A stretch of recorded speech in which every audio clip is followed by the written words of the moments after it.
Hello students, आज हम आप लोगों को अदर मैक्रो मॉलिक्यूल डिस्कस करने जा रहे हैं। वो आपका इससे पिछली क्लास में मैंने आपको कार्बोहाइड्रेट डिस्कस किया था। आज उसी चैन में दूसरा लेक्चर है आपका प्रोटीन। प्रोटीन में हम लोगों को अगर डिफाइन करना हो कि प्रोटीन क्या है तो आपको बताना पड़ेगा protein is the chain of आपको सिंपलेस्ट फॉर्म में पहले भी पढ़ चुके हैं। Protein is the chain of amino acid. यहां पे बात करेंगे protein is the chain of amino acids. अब एक बात यहां पे समझ में आ रही है कि हमको सबसे पहले बात बतानी पड़ेगी कि एमिनो एसिड्स क्या है, क्योंकि एमिनो एसिड को अगर जब तक डिस्कस नहीं करेंगे तब तक हमको प्रोटीन भी समझ में नहीं आएगी। तो अनदर यहाँ पे नया पैराग्राफ से आप एक हेडिंग लिख सकते हैं, amino acid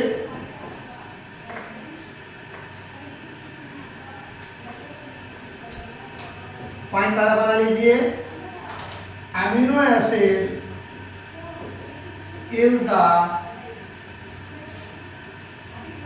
is the amino acid is the basic unit of protein,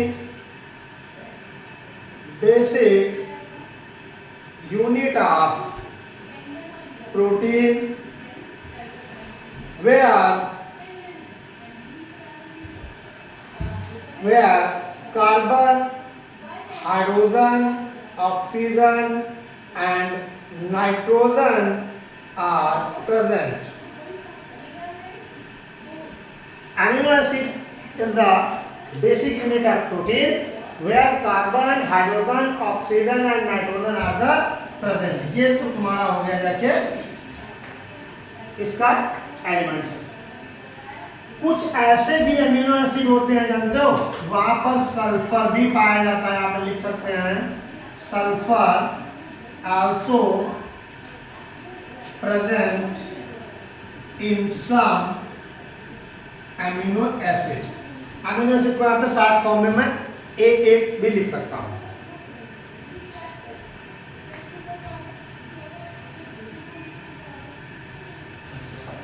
अब आगे बात करते हैं कि amino acid particular amino acid में आपको मैं बता दूं दो फंक्शनल ग्रुप अवेलेबल रहते हैं।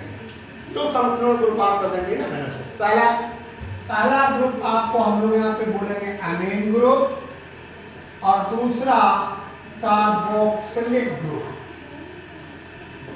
अमीन ग्रुप मींस यहाँ पे NH2 की बात करेंगे और carboxylic C double bond O और OH।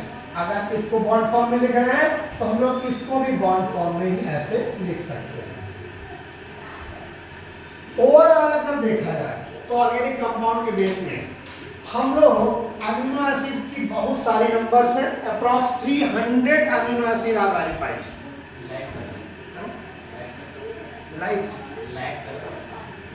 लैक मींस नहीं क्या हो? ठीक है,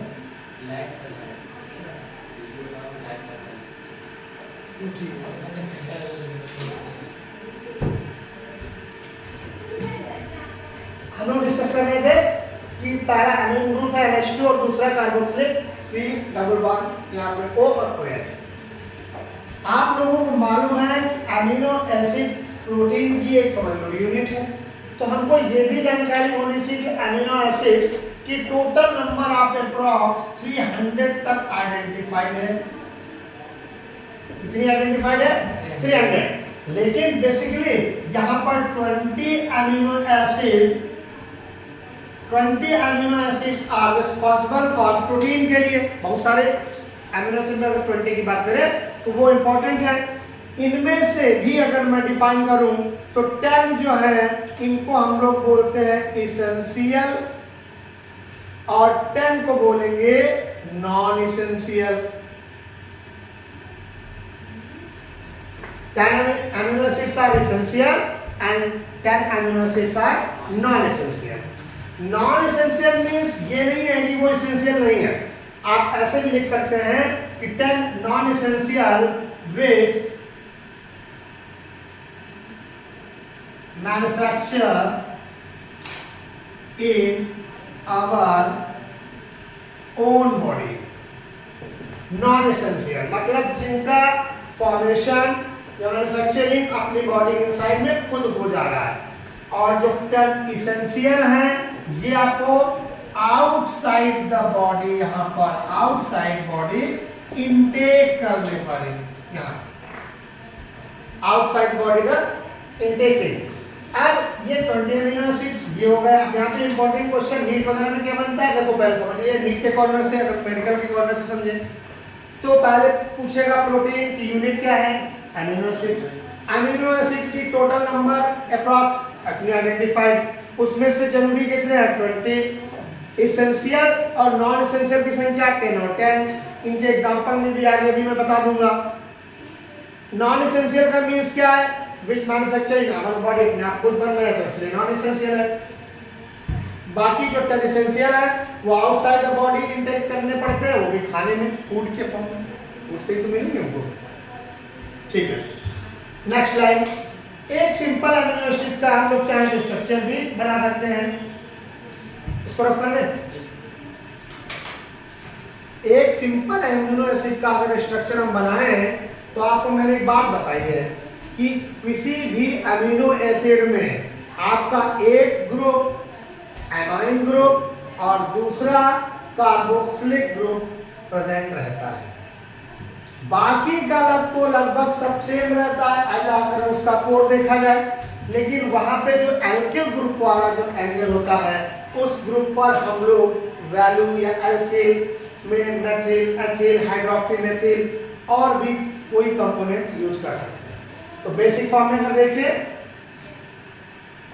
स्ट्रक्चर ऑफ अमीनो एसिड, देखिए यहाँ पे आपको ऐसे बनाना, देखो एक फॉर्मेट भी आपको बता दे, दिमाग में कॉन्सेप्ट जैसे भी एनसीईआरटी में बना है वो ठीक है, लेकिन आपको अगर बहुत सारी भी चेन बनानी, मैं भी आपको प्रोटीन का वो पेप्टाइड बॉन्ड भी सिखाऊंगा, तो वहाँ पर देखिए इसको आप ऐसे लिखिए, इसको दिमाग में कॉन्सेप्ट में रखिए, एन सी सी फिर एन सी सी, इस फॉर्मेट पे एनसीसी एनसीसी एनसीसी के फॉर्मेट में दिमाग में रखना, देखना पूरा चेन अपने आप बन जाएगी। मैं एक सिंपलेस्ट अमीनो एसिड को यहाँ पे बताने जा रहा हूँ, किसको बताने जा रहा हूँ, सिंपलेस्ट अमीनो एसिड को, और सिंपलेस्ट अमीनो एसिड में तुम्हारे सिलेबस में ग्लाइसिन है, कौन सा है, ग्लाइसिन। अब देखिए इसके स्ट्रक्चर को ये भी दिमाग में रखना, देखना ये आपका नाइट्रोजन है, एक हाइड्रोजन इधर लगा हुआ है, एक हाइड्रोजन इधर लगा हुआ है, ध्यान देना जाए। अगला तुम्हारा सी, फिर सी, क्योंकि ये वाला सी तो भाई ये तो मैंने अमीनो ग्रुप लगा दिया ना, अब मैं यहाँ पे सी लगा, तो यहाँ पे आपका C double bond O O H, ये आपका ऊपर H लगा है, ये या तो आपका फंक्शनल ग्रुप में या तो मैं यहाँ पर H लगा सकता हूँ, या तो मैं यहाँ पर जिसको हम लोग लिखते हैं R1, R1 का मतलब एक एल्किल ग्रुप यहाँ पे लग सकता है, दूसरा अमीनो एसिड ग्रुप लिखूंगा वहां लग सकता है, तीसरा लिखूंगा वहां लग सकता है, S1। तो हम लोग बना किसका स्ट्रक्चर रहे हैं, ग्लाइसिन का, तो यहाँ पे बेसिकली हम लोग इसको हाइड्रोजन को ही लिख देते हैं। तो आप समझ लीजिए, बाकी वैलेंसी सब चेक कर लीजिए, ये एक सिंपलेस्ट अमीनो एसिड किसका डायग्राम हो जाके, ग्लाइसिन का, ध्यान रखना।